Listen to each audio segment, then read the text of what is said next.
Hello adventurers, welcome back to the channel. I'm Sawyer. I'm Danny. Together we are McPeek Adventures. Danny, where are we today? We are at the Museum of Tulsa History. Let's go adventuring!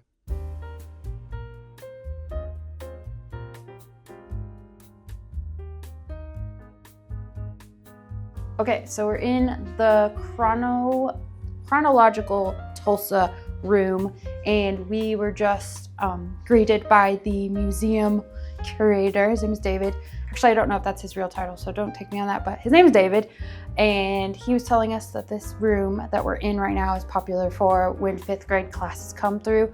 And basically they're learning about how to put a timeline together in their classes. So this room is kind of set up to kind of educate 5th grade classes about chronological order, putting timelines together. So each thing on the wall here, I don't know if I want to call them a poster. It's a timeline.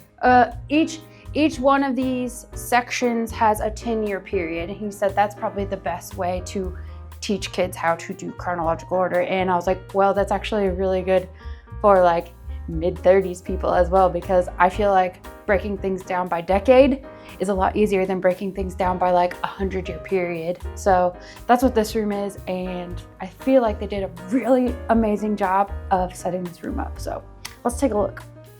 The display here has some artifacts from Tulsa's first post office. You have the ledger, which is going to be this book here with some dollar amounts written in it, and you also have the front desk bell, which is pretty neat.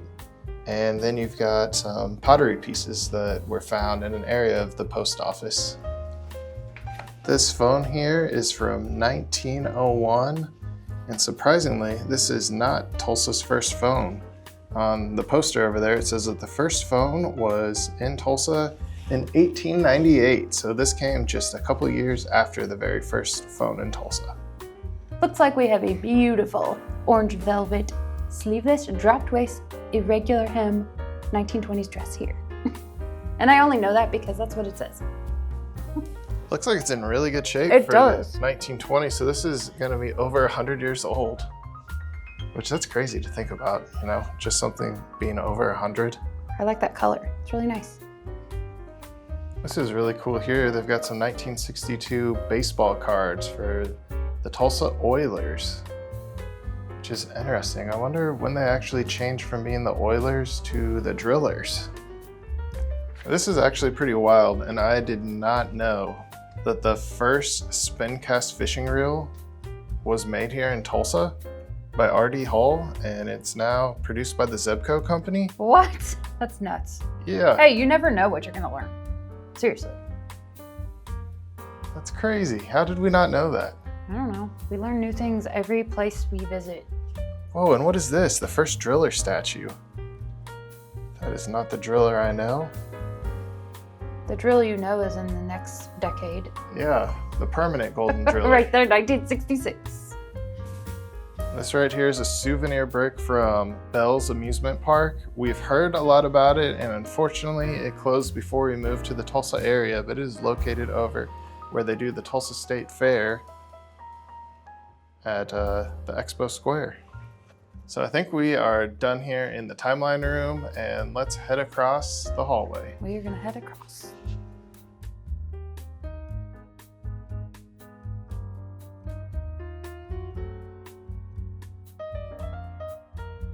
And I believe that this right here is the artifact of the month, and this is the pen from Booker T. Washington visiting the president. We're about to head into the Lawson exhibit hall, and this is where you're going to see Behind the Veil, Tulsa in the 20s. You got this great timeline as soon as you enter the room. This poster is massive.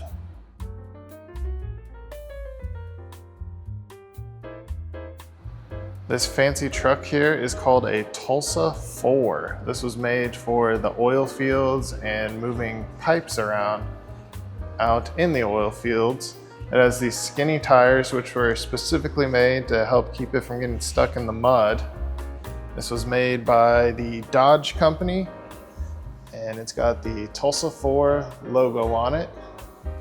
So there were 300 of these produced and only 2 left in the world. Right here in the museum is where you will find one of the remaining 2. And I'm not sure where the other one is, but this thing is in great condition. As you can see, the cutouts here where you could have pipes held in place as you're driving through the fields, and then you've also got room there for all of your different little tools that you may need. This thing is very nice. And to think that it was made as a work truck. Got the sweet straw hat and those tiny little wire rimmed glasses back there. The fancy Art Deco cigarette case. I love seeing vintage clothing. Just kind of imagine who might have wore it and where they wore it. I feel like it's all super simple, but at the same time, Elaborate. it also has a lot of character to it. A lot of detail. A lot of these dresses have a lot of beading. This one doesn't have a ton. I mean, I guess it has a lot of stuff sewn into it, but. There's a lot of information here about the Tulsa Municipal Airport, which actually held the record as being the world's most highly trafficked airport at one point. Since you couldn't fly all the way from New York to LA back in the 30s without stopping halfway, Tulsa was the mecca of all airports. And here we've got Will Rogers right there. They have a Singer sewing machine here that is in fantastic condition. You've got some of the little parts for it here. Of course, the awesome detailed paint that the Singer machines are known for, as well as the full desk. It's a 1925 radio. It's pretty neat. They have it opened up so you can see the components inside. It has like little light bulbs and all kinds of stuff. This is pretty interesting here. This says licensed driver pin from 1925 and it has a 300 stamped into it. I'm assuming this is what they had before driver's license were things. So you were just given like a pin with a number on it and that was how they could identify that you were an eligible driver. Is that a nurse uniform? Yep. So it's, First Morningside Hospital. between 1919 and 1924, that is a replica of the first Morningside Hospital uniform. And then down here is an admission card to the Oklahoma State Board Nurses Examination from 1926. And they got an average of 76 and 4/11. Whatever that is. 4/11. Showgirl costume. I feel like that's like the costume you just always see from movies and stuff from back then. All pearl beading and just very burlesque-y. Also kind of Princess Leia-y. Definitely, at the same time. I would say 1,000,000% burlesque. The headpiece is interesting with these big stones. Yeah. Do you think that's heavy? No. I think one of my favorite things to see are just the vintage photos that are everywhere. It's so cool to see what things looked like back, you know, before we were around. And just even like these uniforms. Look at that. I'd wear that. That's awesome. Those are sweet. Morningside Hospital women's basketball team. I hope they were the Pirates. That would make sense. And it's just, everything looks so clean back then. Even for like dirty jobs, like you're doing the newsprint right here with rollers. So I'd imagine there's like ink and stuff. Just. I mean, this doesn't look very clean, but like this, the machinery looks shiny. And you didn't even have like good lighting back then. They probably used those big old flash bulbs. Got some dresses here, 1920s. This is a sample ballot from 1924. It's pretty wild to see that back then you had the roosters and the eagles, and you also had the socialist and the farmer labor parties. And independent, which had no anything. They're just like independent. You don't get a logo. But women earned the right to vote in 1917, and this ballot is in 1924. So it's kind of neat to see some female names on the ballot, because I feel like that is not. I was trying to find a female name, and I was wondering which one you I mean, saw. I guess Florence could be a male or a female. Estelle, Irene, Rosella, Myrtle, Oh, okay. Clara, Frida, and then Minnie. I'm guessing Minnie and Mary are also female names. So, but like, there's a lot of people that just went by like HD, JP, CW. I should just go by DM. Oh my goodness. On the outside of the Lawson exhibit hall, you have the Tulsa Hall of Fame. And there are plaques on each side with many impactful Tulsans that have all been inducted into the Tulsa Hall of Fame. I'm so excited to show you guys this because it gave me chills when we were being told that it was here. So this is the area that's dedicated to Leon Russell. But this, I almost said keyboard, this baby grand piano was used by Leon Russell and, who was he with? Elton John. Elton John, I'm so sorry. You were so excited you forgot. Hey, I start talking and then my brain just switches gears onto something else, so. But here is some artifacts of Leon Russell's that are here. He was always so stylish all the time. So stylish all the time, even when he was just wearing a cut-off t-shirt. Got the iconic shades down here. But if you want to learn more about specifically Leon Russell, we highly, highly suggest that you guys go to the church studio and take the church studio tour, or go see our video about the church studio, because it was really cool. Really great experience. And you have one of Leon Russell's guitars here. And you also have Songwriters Hall of Fame Award, which you can't see too well through the glass, and it's also a glass trophy, but seeing anything Leon Russell is just really neat. And then you've got the Skelly gas pump here, right off to the side of it. Yeah, it's crazy to think that not only was Leon Russell attached to this piano, but also Elton John. They're like two icons. Two amazing piano players too. This is a collection of photos depicting the Tulsa Race Massacre. That happened in 1921.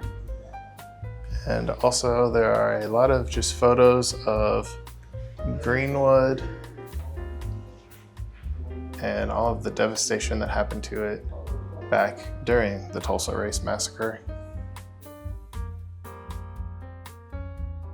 We are approaching some beautiful sculptures of Native American ballet dancers who are all part of a different tribe. This one here in the top, her name was Maria Tallchief. She was an Osage. She was the first Sugar Plum Fairy in the Nutcracker. So that's a really cool bit of information. But all of these statues are also bigger out in front of the museum, so you can see them in larger form if you drive by. And they call these five ladies the Five Moons. Here we are. This is an area where they host events and have different speakers or just different things happening in here. But if we come in here, This is titled the Lawson-Kistler Library, and in here has this amazing desk, which is the standard. This was the original board of directors table for the Standard Oil Company of New Jersey and was used by John D. Rockefeller. This desk is in such good condition. You've even got some Standard Oil Company stock back there, it looks like. I feel like this whole room just feels like a fancy office. Definitely. And you've got a bunch of books here about Oklahoma and Tulsa history. Mm-hmm. And even the windows here and the other bookcases. What the mansion used to look like. In the original layout. Right now we're in the formal living room. Yes. Looks like it. And the fireplace is right behind us, so we're kind of in this corner right now. Mm-hmm. We're about to go into the sunroom, which has an amazing piece of artwork. I don't know what to call it. Well, this artwork, yes, but there is a piece of this home that is very interesting in this room. This is a massive stained glass window. And we learned that it's not typical stained glass because if you look at the finer details, you can actually see wrinkles that have been put into this painting. So the actual skin is not translucent like the rest of the glass. So they definitely put a lot of time into building this. And this was located in someone's home that happened to be wanting to get rid of it. And the museum said, nope, we'll take it. This sunroom is the only part of the mansion that dates all the way back to how the building looked in the 1920s. You have this tile floor here, and then Danny's favorite piece we've seen so far is going to be the kid wrestling a fish, which used to be an indoor fountain. It's no longer hooked up to any water, but David called it Fish Baby. Fish Baby. I thought that was funny. Well, this thing is hilarious. Like, who's putting this house together? It's like, man, you know what? We really just need a fountain that has a baby riding a fish. Apparently, from what we learned, indoor fountains were a thing, I guess. Yep, if you're rich, you could have an indoor fountain and a fish baby. After you finish exploring down here on the first floor, there's actually a staircase that will take you upstairs to the galleries that are on the second floor. So let's go up there and check it out. This is the Home and Hearth Gallery. This is going to show a bunch of things from the 1800s over here. I think this entire area up here might be just considered that. Household tools and utensils. Household stuff. Washing machine. I bet people were super in shape when they had to do that. Yeah, we don't have power tools, you know. Things are a lot harder, but you stay in shape. Mm-hmm. I feel like these glass jars for storing the seeds here are way cooler than the plastic containers you see most stuff stored in today. Is that a mandolin? Number 1 says it's a wooden cabbage cutter with a metal blade. Cabbage cutter. Yikes. But it looks like one, yes. I don't think I eat enough cabbage to ever own a cabbage cutter. What's number 4? Number 4, serrated bread knife, circa 1890. And then your favorite one here for when you get in trouble? Nope, that was not me. I was a perfect child. Wooden spoon. Look at all the different names that they have for the quilting patterns. I had no idea, but I also do not quilt, so. I do have a grandma that makes a lot of quilts. I'll have to quiz her and see if she knows what all these different patterns are called. This is a floor loom from the 1850s. They would have carried all of these parts by a wagon from the east to the west, and whenever they needed to make any kind of large textiles like rugs, this was the machine to use to do that. Looks like just about every piece of this is wood, except for maybe this screen through here. But as you can see, it has a lot of wooden posts that you just kind of stick together here. And you've got a couple little ropes and a gear, and you're ready to make a rug. Over here, we have a yarn winder and a spinning wheel. We have the cabinet of curiosities. And this area, or this exhibit area, I guess, not just this room, changes out depending on the season or which items they want to have out. So we were told about this guy. I guess he's quite iconic in Tulsa because he helped give the weather in the 70s. King Lionel.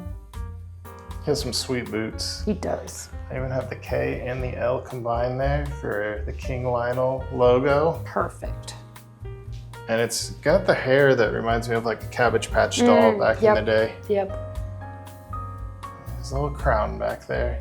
They did say that this area is for, you know, when you have artifacts that may not give you enough to have an entire collection. This is a way that they can display a lot of individual pieces together. Very interesting is this yield sign was the first ever yield sign that existed, and it's right here in this case. So in these drawers, you can open them, and like this one has some envelopes and letters. I see a 1939 stamp on one, 1909 right here on this. 1904. Yeah. But if we open, we're not going to show you everything, but here's some coins. Like here's a copper Chinese coin minted during the late, oh gosh, I'm so sorry, dynasty circa 1900. I cannot pronounce that. I do not know how. Well, this one here is from the World's Fair. Look at that. That's so cool. We always enjoy seeing World's Fair stuff. Absolutely. But I'm not going to open every drawer so that if somebody wants to come see these for themselves, they can explore themselves. But we have another room up here. Let's go.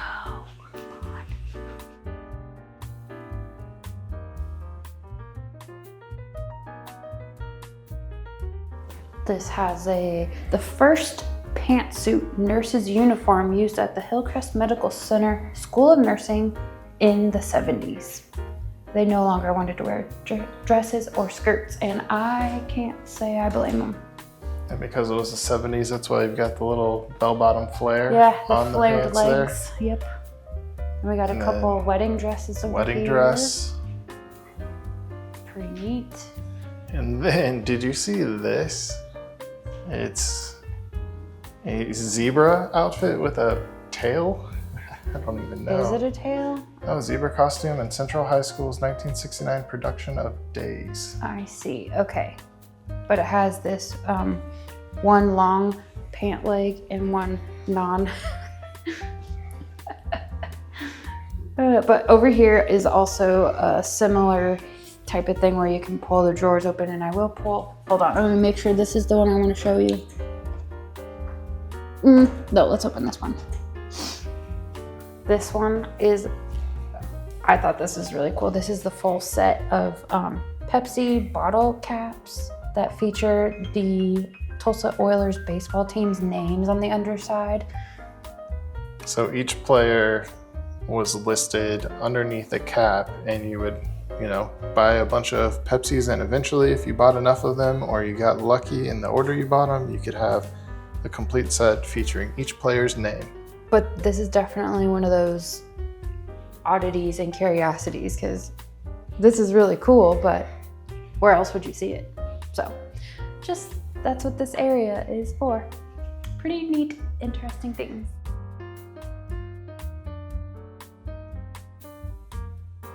Here's a closer look at the 5 moons of Tulsa. The Museum of Tulsa History is an unexpected visit. We've had it on our list for a long time. So today, you know, we were just like, you know what? It's time to go to a museum. It's time to learn a little bit more about Tulsa. things that maybe we hadn't learned yet. So this was an amazing visit. We highly suggest coming here. So if you have a Saturday that's available, stop by, give yourself plenty of time to look around, to read things, to maybe ask some of the museum, what do you call them? Docents about, like, they can probably answer any questions that you have, and it's definitely a great learning experience. So highly suggest checking out this place. We had an amazing time, and we can't wait to share all this with you guys. Adventurers, this concludes our time here at the Museum of Tulsa History. We had an amazing time and we learned so much, and we got to meet Charlie, who was at the front desk and gave us a lot of great information. And we also got to meet the CEO. His name is David, and he gave us also some amazing information and got to kind of tell us about certain artifacts. So that was really amazing. If you do run into either of them, just tell them we said hi and expect to learn a lot. So if you guys enjoyed this video and you want to see more of our adventures, please subscribe to our YouTube channel, where you will see a new video every single week. And also head over to Facebook and Instagram and follow us there as well. We'll see you on our next adventure!